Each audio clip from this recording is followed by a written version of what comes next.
Salut les pirates.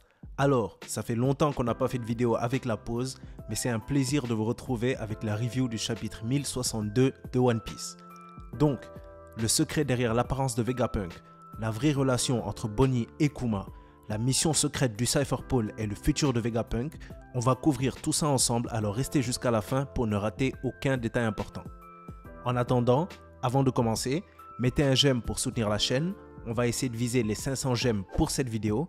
Abonnez-vous pour rejoindre l'équipage et activez la cloche de notification pour ne rien rater de nos prochaines vidéos. Allez, c'est parti. Alors, le titre du chapitre est l'aventure au pays de la science. Donc, c'est clairement une référence à l'île d'Egghead, où les Mugiwara sont arrivés au dernier chapitre. Ensuite, pour la cover, on a du Germa encore, mais cette fois c'est particulièrement intéressant. On fera une vidéo bien sûr plus détaillée dessus, mais on peut voir Chocolat Town complètement couverte de glace. Et la seule personne connue capable d'une telle prouesse est clairement Aokiji. Donc, est-ce qu'il est bien comme on l'avait prévu le dernier capitaine Titanic de Barbe Noire? Et est-ce que Barbe Noire aurait prévu de récupérer le Road Poneglyph de Big Mom? C'est bien ce qu'il me semble, mais on verra par la suite. Et maintenant, on passe au chapitre en lui-même. Donc, il commence en réglant la situation entre Vegapunk et les Mugiwara, et on nous donne brièvement l'explication de l'apparence jeune de Vegapunk. Comme on l'avait souligné dans la review du chapitre 1061, cette apparence n'est pas la vraie apparence du docteur Vegapunk. La contradiction entre son âge et son apparence était évidemment le facteur clé. On apprendra plus tard dans le chapitre que le docteur Vegapunk, parce qu'il est trop occupé, a décidé de se créer des corps supplémentaires pour diviser les tâches et augmenter sa productivité. Je trouve ce processus très similaire au concept des corps de Pain contrôlés par Nagato, pour ceux qui ont suivi Naruto. En plus, tout comme Nagato, Vegapunk possède 6 corps extérieurs, chacun avec leur nom et personnalité différentes. Et on apprend le nom de celui présent lors du chapitre 1061, Lilith. Et son trait de personnalité semble être la méchanceté. C'est aussi à travers elle qu'on apprend que ces corps réfèrent au vrai Vegapunk ou à l'original par Stella. Et d'ailleurs, on apprendra le reste des noms des autres Vegapunk, mais on parlera de ça en abordant le sujet du CP0. Mais il faut retenir qu'ils sont tous présentés comme étant Vegapunk. Le chapitre nous indique qu'il se serait réparti en 6 personnes différentes. Donc, est-ce qu'il a sacrifié son corps original pour diviser sa conscience et répartir ses fragments dans plusieurs corps? Ou est-ce qu'il contrôle ses corps de sa conscience originelle? Je pense que l'auteur va donner plus d'explications dans les prochains chapitres, même si personnellement, je pense que ce chapitre nous explique qu'il a réparti sa conscience en 6 individus différents. Mais bon, donnez vos avis sur la question en commentaire, ça pourrait donner une discussion intéressante.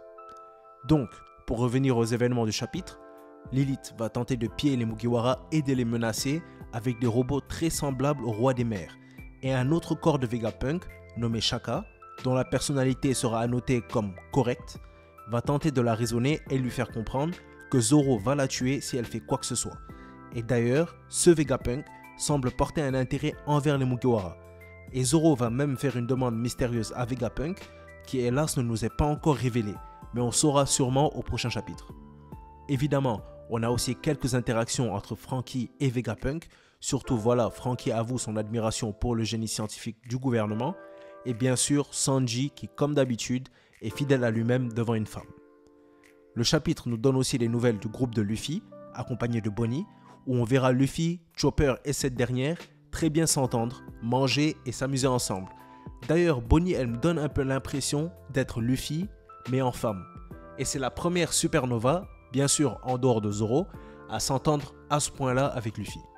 Bien évidemment, on n'est pas encore attaché à elle comme on l'est à l'eau, mais je suis sûr que ça va changer avec le temps. Donc, Luffy, Chopper, Bonnie et Jinbei vont donc ensuite rencontrer une nouvelle version de Vegapunk, cette fois du nom de Yoa, et représentant le désir. Cette dernière va leur expliquer certaines des technologies de l'île, des hologrammes, un système de contrôle de température et des machines capables de fournir de la nourriture automatiquement, montrant que l'île future porte bien son nom. Pendant le chapitre, Bonnie va aussi mentionner qu'elle a rencontré Sabo à Marigeoise, mais elle va décider de ne pas l'exprimer à Luffy, donc j'imagine que l'auteur va aussi garder ça pour les prochains chapitres. Donc je pense que ça aussi, ça va prendre un tournant intéressant. Mais je pense que ce qui a le plus marqué cette partie du chapitre est encore une grosse révélation, celle de la vraie relation entre Joelry Bonnie et Bartholomew Kuma. Et quand on y pense, c'est évident depuis le début.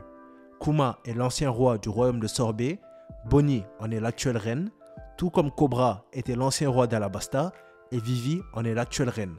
Kuma est donc le père de Bonnie.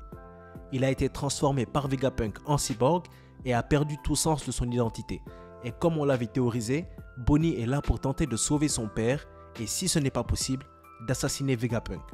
Et on dirait que ce n'est pas la seule étant donné que pour terminer le chapitre, on a une apparition du Cypher Paul qui est en route pour l'île future avec la mission d'assassiner l'homme le plus utile au monde, le docteur Vegapunk.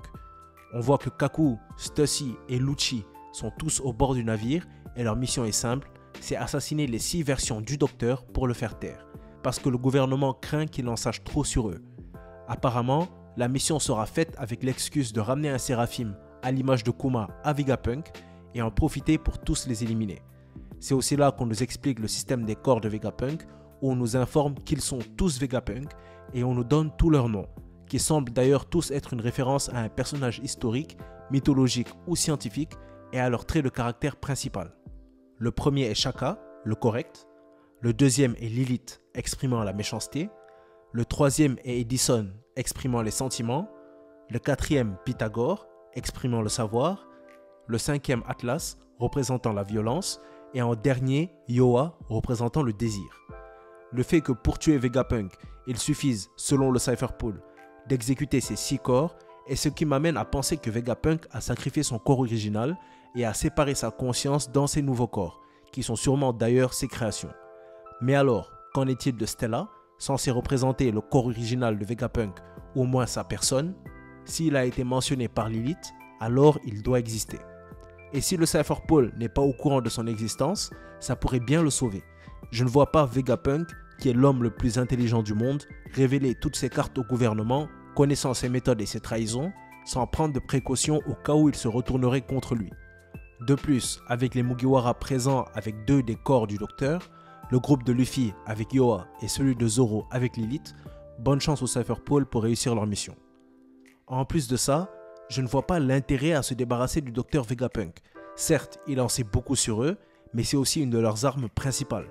Si jamais cette mission elle se termine en échec, et ce sera probablement le cas, alors Vegapunk s'opposera à eux et pourrait non seulement retourner les Séraphim contre eux, mais pourrait donner son soutien à des pirates comme les Chapeaux de Paille, ce qui permettrait de faciliter l'éventuelle chute du gouvernement.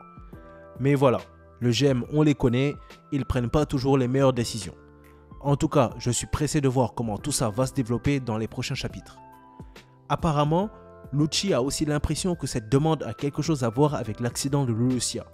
Stussy souligne qu'il a toujours eu une bonne intuition, donc est-ce qu'il y a un lien entre Vegapunk et cet accident? Est-ce qu'il aurait pu identifier le phénomène? Et il serait possiblement arrivé à une conclusion, ce qui pourrait révéler les secrets de ce qui semble être une arme, peut-être une arme antique. J'espère vraiment qu'on aura bientôt des réponses à ces questions. J'ai vraiment apprécié ce chapitre et j'espère que vous aussi. Je veux aussi vos pensées dessus. Est-ce qu'il y a d'autres possibilités concernant le corps de Vegapunk? Qu'en est-il de Stella? Quelle pourrait être la requête de Zoro? Comment la situation avec le Cypher Paul pourrait évoluer? Quel pourrait être le rapport entre Vegapunk et l'accident de Lulusia? Donnez vos avis en commentaire qu'on en débatte. En attendant, si vous avez aimé la vidéo ou qu'elle vous a appris quelque chose, mettez un j'aime, n'hésitez pas à la partager, abonnez-vous pour rejoindre l'équipage et mettez la cloche pour ne rien rater de nos prochaines vidéos.